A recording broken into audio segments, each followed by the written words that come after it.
Hello guys, আসসালামু আলাইকুম। টক ঝাল মিষ্টি চালতার আছে রেসিপি। এখানে চালতা টুকরা করে কেটে আছে, পাঁচফোড়ন, সরিষা বাটা। কড়াই নেবেন, তাতে সরিষার তেল দেবেন। সরিষার তেল তাকে তাদের রসুন দেওয়া হয়েছে। তারপর এখানে সরিষা বাটা দিবেন।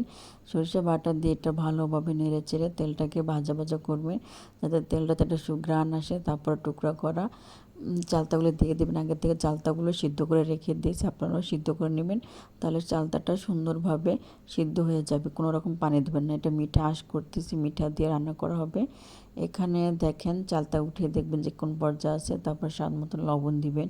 আঁশ করা মিঠাকে এখানে ঢেলে দিবেন। আস্তে আস্তে সবটুকু মিঠা ঢেলে দিয়ে তারপরে একটা খুন্তি দিয়ে লাড়াচাড়া দিয়ে এটা মিঠা দিয়ে ভালো করে নাড়তে হবে, যাতে মিঠা সব চালতার ভিতরে লেগে যায়। এখানে ভালো করে নাড়াচাড়া দিবেন। তারপর এখানে সামান্য হলুদের ফাঁকি, তারপর কিছু পরিমাণ মরিচের ফাঁকি দিয়ে দিবেন, যাতে চালতার কালারটা সুন্দর আসে বা খেতে ভালো লাগে। স্বাদ মতন এটা বিট লবণ দিয়ে দেবেন, তাহলে ভালো হবে খেতে।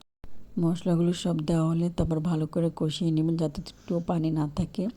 এভাবে চুলায় রেখে দিয়ে জাল করতে থাকবেন। তারপর এই পর্যায়ে এসে পাঁচফোড়ন দিবেন।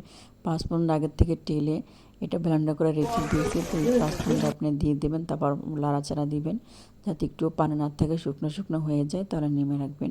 এভাবে ঢাকনা দিয়ে একটু কতক্ষণ রাখবেন, দেখবেন এমনিতে পানি শুকিয়ে গেছে। চুলার জাল বন্ধ করে দেবেন আপনার।